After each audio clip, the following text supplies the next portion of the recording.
হঠাৎ করে নির্মলবাবুকে দেখে, মানে নির্মল ঘোষকে দেখে, পানিহাটির প্রাক্তন বিধায়ক, তা আমি একটু অবাকই হয়েছিলাম। তা প্রথমে ভেবেছিলাম ওই যেখানে আমাদের মিটিংটা হচ্ছিল ওখানে খুব জনপ্রিয় একটা রেস্টুরেন্ট রয়েছে, আরও নানান ধরনের অ্যাক্টিভিটিস হয়, স্পোর্টস অ্যাক্টিভিটিস, সোশ্যাল অ্যাক্টিভিটিস, বহু লোক যান। আমার মনে হয়েছিল নির্মলবাবু বোধহয় ওখানে কোথাও গেছেন, তো এখানে চলে এসেছেন, কারণ উনি আমন্ত্রিত নন, আর এখানে কারা আসবেন সেটা স্পেসিফাইড।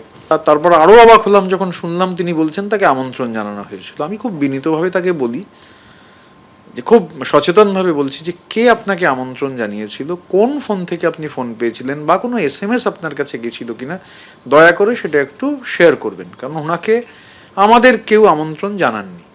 এখন আবার দেখছি উনি গল্পের গরু গাছে তুলে বলছেন আমার সঙ্গে মিটিং হয়েছে। তো ওখানে এভরিথিং ইজ পাবলিক, মানে মিটিং হয়ে যাওয়ার পর সবাই ছিলেন। স্বাভাবিকভাবে আমার মনে হয় যে উনি এটা উদ্দেশ্য প্রণোদিতভাবে এটা করার চেষ্টা করছেন। দ্রুতপদ তৃণমূলের বৈঠক চলাকালীন সেখানে হঠাৎই হাজির হন পানিহাটির প্রাক্তন তৃণমূল বিধায়ক নির্মল ঘোষ।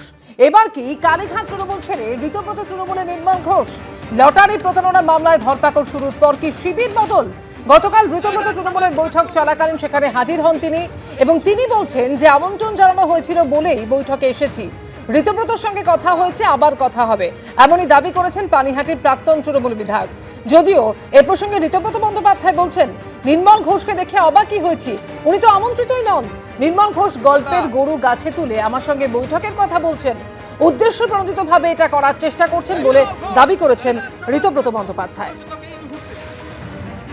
আসার জন্য আমরা কোনো আহ্বান জানাইনি, তিনি নিজেই এই মিটিংয়ে এসছেন, তার কোনো দায়িত্ব এই মুহূর্তে আমরা নিচ্ছি না। না, কিন্তু বিষয়টা হচ্ছে এই আলোচনা উঠছে যে যেহেতু একটা বড় কেলেঙ্কারিতে তার নাম উঠে এসেছে, তার দুজন অনুগামীকে ইতিমধ্যেই গ্রেপ্তার করা হয়েছে, এবং আজকে নির্মল ঘোষ চলে আসলেন আপনাদের মিটিংয়ে, ঢুকলেন, বেশ কিছুক্ষণ মিটিংয়ের মধ্যে ছিলেন কি ছিলেন না আপনারা বলতে পারবেন? আমরাও দেখেছি উনি এসেছিলেন, এবার তাকে এসে গেছেন, তাকে তো ওইভাবে করে বের করে দেওয়া যায় না, কিন্তু ওনাকে আমরা এই মিটিংয়ে আসার জন্য কোনো আহ্বান জানাইনি। উনি কিভাবে এসছেন, কেন এসছেন, এটা উনি বলতে পারবেন, কিন্তু ওনার কোনো দায়িত্ব আমরা নিচ্ছি না। উনি আমাদের কোনো কমিটিতে নেই, কোনো রাজ্যের দায়িত্বে নেই, এটা আপনাকে আমি দায়িত্ব নিয়ে বলতে পারি। মানে ছাকনি বানাচ্ছেন? বেনজল আটকাবো, বেনজল আটকাতে গেলে তো ছাকনি বানাতেই হবে, এবং ছাকনি ছাড়া সংগঠন টিকবে না।